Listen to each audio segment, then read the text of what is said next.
Hey everyone, welcome back to Corporate Decoder, the place where we try to make sense of the financial jungle, and sometimes, if we are lucky, uncover a few juicy secrets, especially when a company is trying to split itself in half. This is Intelligent Biosolutions Inc., and they are gearing up for their annual meeting on the 16th of October 2025. We have a lot to unpack here, from director elections to stock splits, and even a little bit about how they pay their top brass. So let's dive right in, and if you like getting these kinds of insights, make sure you are subscribed. We also have a fantastic community over on Discord. The link is in the description below. Alright, so what exactly is this document? It is a proxy statement. Think of it as the official invitation and agenda for a company's big annual shareholder meeting. It tells you who is running the show, what they want to vote on, and why you should care. This is the company we are looking at today, Intelligent Biosolutions Inc.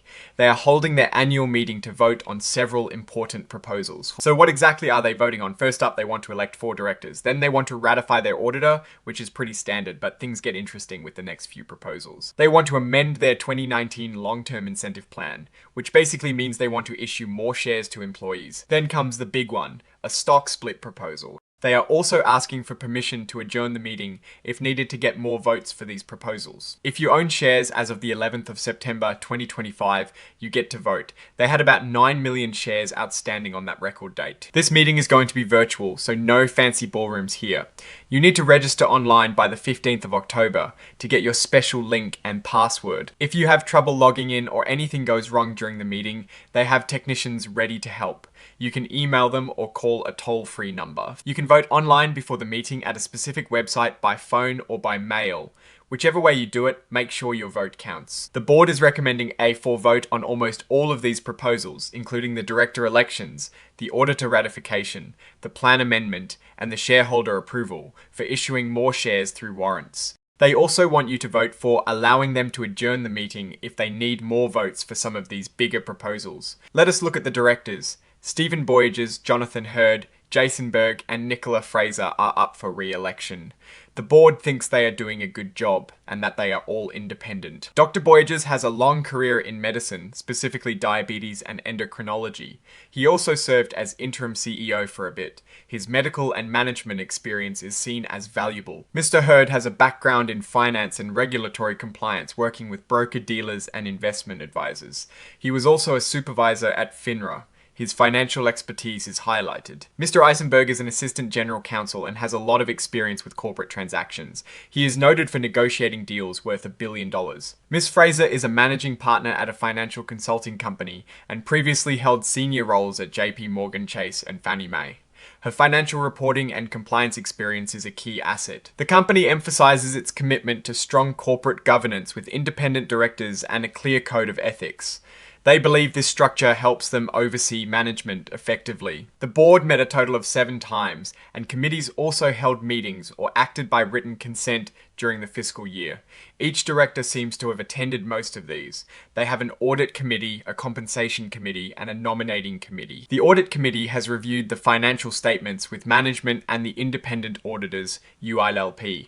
They are recommending that the financial statements be included in the annual report. Looking at the fees for UHI LLP for the year ending the 30th of June 2025, the company paid them a total of $576,850. This includes $356,475 for audit fees and $220,375 for other services. This is a slight increase from the previous year. This proposal is to ratify the appointment of UHI LLP as their auditor for the upcoming fiscal year. It is pretty standard practice for companies to get shareholder approval for their auditor. Now, this amendment to the 2019 long-term incentive plan is interesting. They want to increase the number of shares available for awards by 495,000.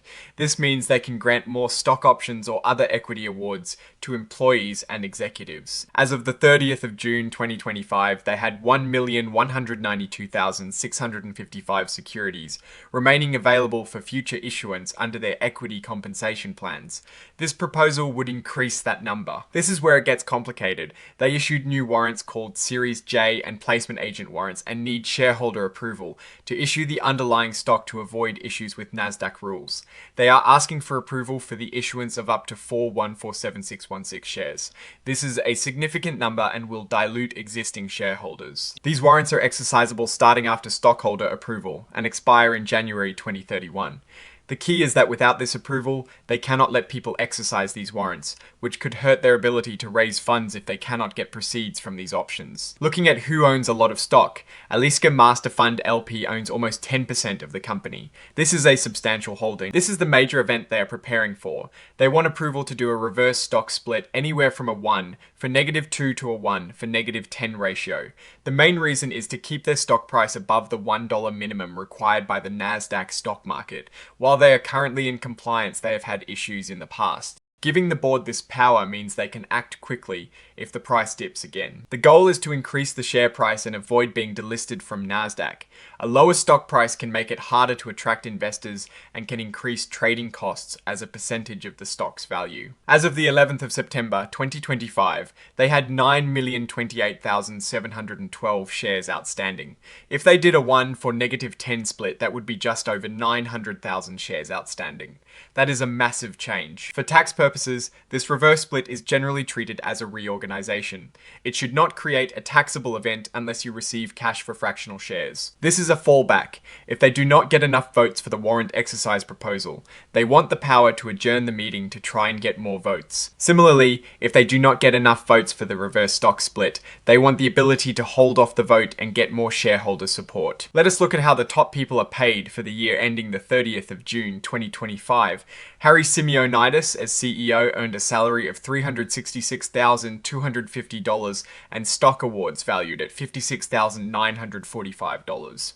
Spiros Akiris, the CFO, had a salary of $269,016 and stock awards of $49,115. The total compensation for Mr. Simeonidis in 2025 was $482,671, and for Mr. Sakiris, it was $363,532.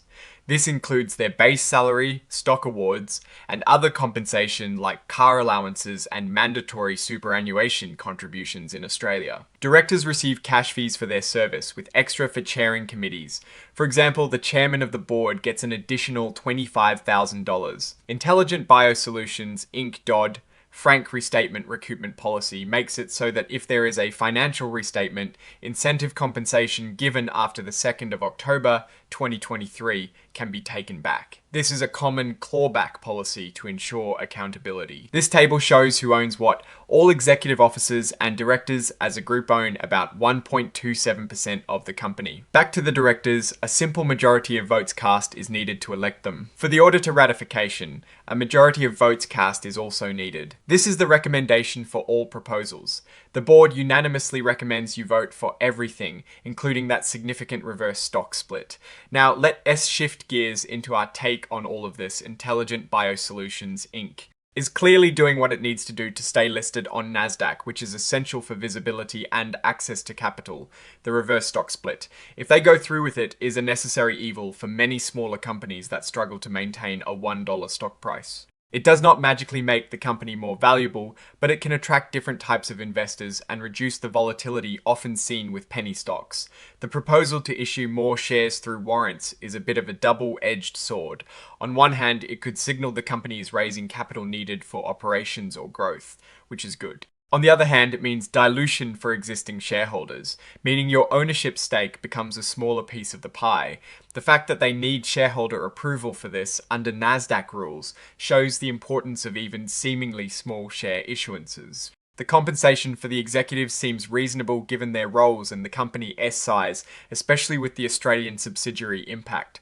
The clawback policy is a positive sign of good governance. All in all, the company is taking proactive steps to manage its listing requirements and its incentive programs. The biggest immediate story is the potential reverse stock split, a move that signals a company fighting to maintain its place in the public markets. What do you think about Intelligent Biosolutions Inc. and their upcoming annual meeting? Let us know your thoughts in the comments below. If you found this breakdown useful, please hit that like button and subscribe for more corporate deep dives. And hey, join our Discord community we linked in the description. Thanks for watching, see you next time.